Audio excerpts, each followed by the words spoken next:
for you, so that your brother was 4 at the time, 3.5. That we were short on vets at the one emergency service that I was working at, so I went in Friday night at 8 o'clock, worked around the clock until Monday morning at 8 o'clock, and that was through 9 months of pregnancy. But the money was good, and I needed it, and I had kids to support, and so I did it. But I could never go back to doing that now. I don't have that kind of energy anymore. Yeah, and especially trying to balance a family, small children, that type of schedule and workload just sounds like a very stressful path for a mother. Well, the good news is it made the children, much closer to Dad, because your father was home taking care of you, full-time by himself. He would call me sometimes and go, I don't know what they want. I remember one time he called me and I was at work and he said, Andrew keeps saying rotor pants. He wants the rotor pants. What the heck is the rotor pants? I said, he wants the rolling pin. He was absolutely flummoxed. He was just like, I don't know what he wants. So we need a mom translation. Yeah, we needed the mom translator. But we also had live-in nannies for the first few years. And that was great because we had nannies from Sweden and Austria and Ireland and Germany. So it was kind of fun having people live in. It was kind of fun learning about other cultures. And frankly, you and Andrew both spoke Swedish pretty well for the first few years. And I know neither of you remember any Swedish at this point, but your nannies taught you Swedish. Yeah, unfortunately, I didn't become bilingual. It didn't stick, unfortunately. Well, your brother got it longer, and it didn't stick with him either. So True. But it was about the same time when you started to settle down a little bit because you got your opportunity to purchase a little bit of equity into a clinic. So talk about that transition from going from this crazy schedule of bouncing around to clinic and moving into more of an ownership opportunity. What was that transition like? Well, that was crazy, too, because we were living up near Princeton, New Jersey, so that's in the middle of New Jersey. And even though New Jersey is a small state, it still takes a while to get from one end to the other. And so I bought into a clinic near the hometown where I grew up, and it was down in Clayton. And I was doing technically relief work, but I was working at least 4 days a week for a clinic in Pittman. And a realtor sent just kind of a mailer around saying that this veterinary clinic in Clayton was for sale. The guy was ready to retire. He was from Dominica, I think, and he was moving back there.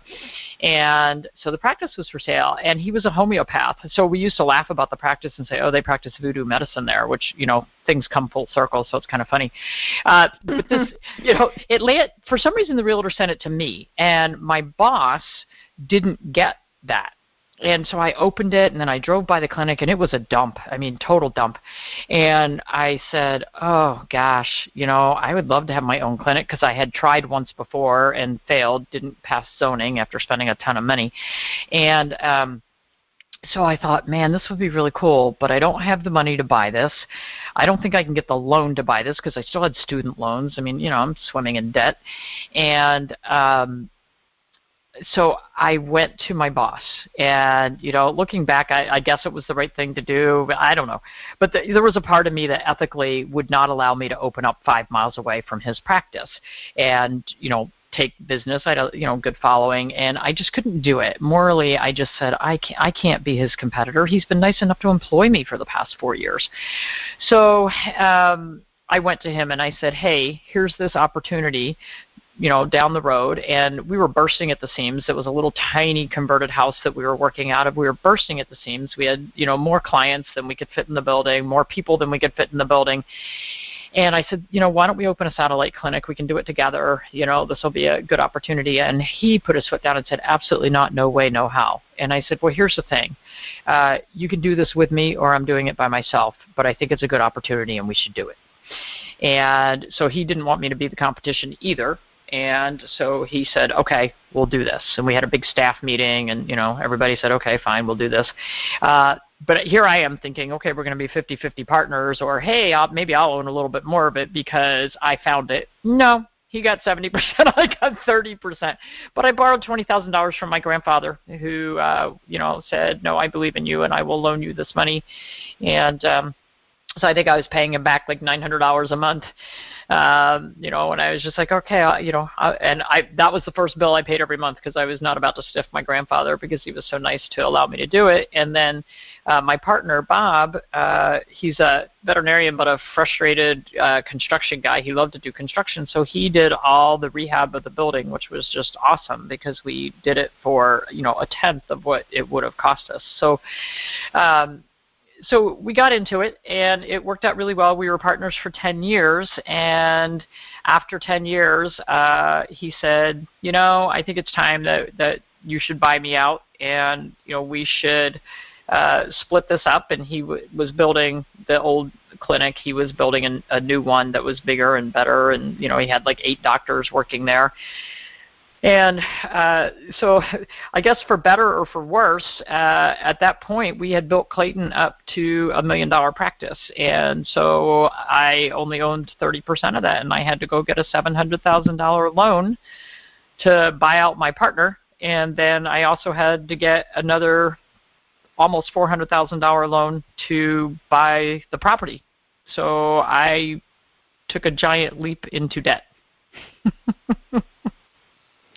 Right, and that must have been scary at that point in your life to get a little bit of stability back for your family. You have 2 kids at this point.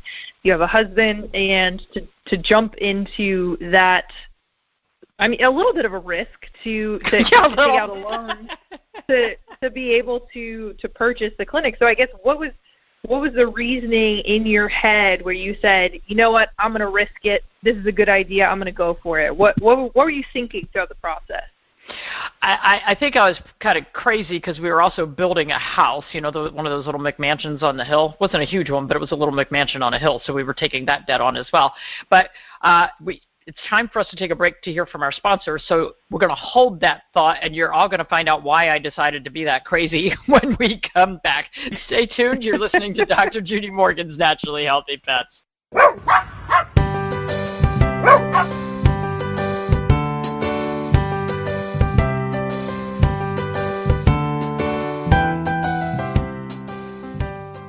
Interested in learning more? Visit Dr. Morgan's website at www.drjudymorgan.com, where you'll find detailed information about her blogs, a schedule of her upcoming speaking engagements, free information about integrative and holistic medicine, as well as an interactive forum where anyone can ask Dr. Morgan a question completely for free.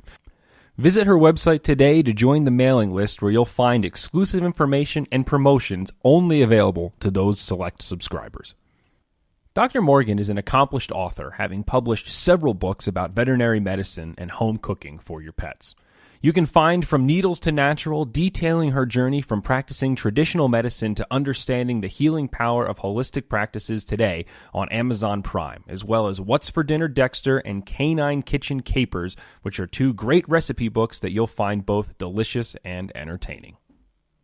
When it comes to our pets' health, you can never be too careful. We invest significant time in ensuring that they have long and happy lives, but it's important to invest the same dedication into our own longevity. The key active ingredient in Dr. Morgan's wellness formula, pure New Zealand deer antler velvet, is now available as a standalone human-grade product. Life Deer Antler Velvet is a whole food supplement rich in calcium and collagen to support healthy joints and strong bones. Our products prioritize purity, ethical harvesting, and quality sourcing above all else. Visit lifepurerecovery.com to learn more and order your first bottle today.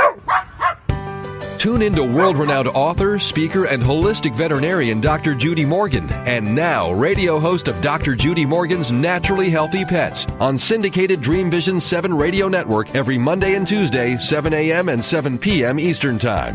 Not sure which vaccinations should be given or how often? Not sure which food is best for your individual pet? Find out the answers to your questions in this weekly show, where Dr. Judy interviews top experts and showcases the latest products that will help your pets stay naturally healthy. Does your dog have bad breath? Tired of spending money on expensive dental procedures? Try out Dr. Morgan's Dental Drops today and save money while maintaining your pet's oral health.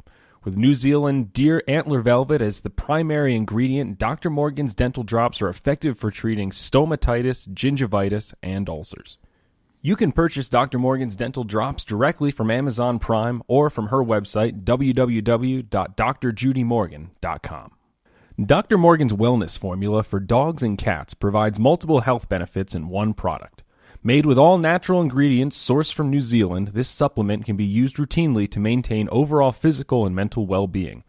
This product is particularly beneficial for the maintenance of joint health, nerve and brain function, skin and coat health, immune function, gut health, and liver health. Find Dr. Morgan's Wellness Supplement today on Amazon Prime or at her website, drjudymorgan.com.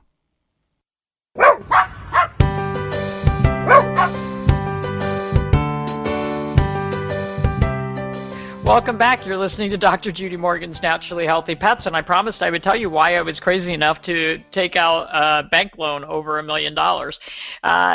Frankly, my first boss that I worked for, I only lasted there about a year, and I was commuting over an hour, so I ended up taking a job closer to home. And the guy that I worked for, he's the guy who fired me for being pregnant, so he ended up not being the best guy in the world. But he was a phenomenal businessman, which is why he fired me for being pregnant, because he was like, I don't want to deal with this. But he was a phenomenal businessman, and he took trips all over the world. I was there working the practice all the time, working my butt off, and he would do things like, hey, instead of working every other Saturday, now you're going to work every Saturday because we're busy, and I got no raise, and the first couple of times he did that to me, like every spring he would do it, and then in the winter I'd go back to every other. And, the first couple of times he did it, I was like, okay, because my boss told me to do something, so I just did it. And my husband at the time said, don't you think you should get more money if you're going in and working more hours? And I was like, oh, yeah, huh. But I had never, I never stood up for myself. I didn't talk back to anyone. What did I know? I was just like, yeah, I was told to do something. I'm going to go do it. And then, working with when Bob and I had the clinic together as partners, he was the majority partner, and I saw the paychecks that I was getting, and I knew that I was only getting 30% and that he was getting a really big paycheck. And he also had the other clinic, so he was getting a really big paycheck. And I said, I think I'd rather be the person getting the bigger paycheck. So it was worth it to me because I was looking at the long haul. Although it almost ended in disaster pretty quickly. And you mentioned that the first year you owned your business, it almost failed. So what did you do to intervene and to build your businesses up to what they are today, which are very successful businesses?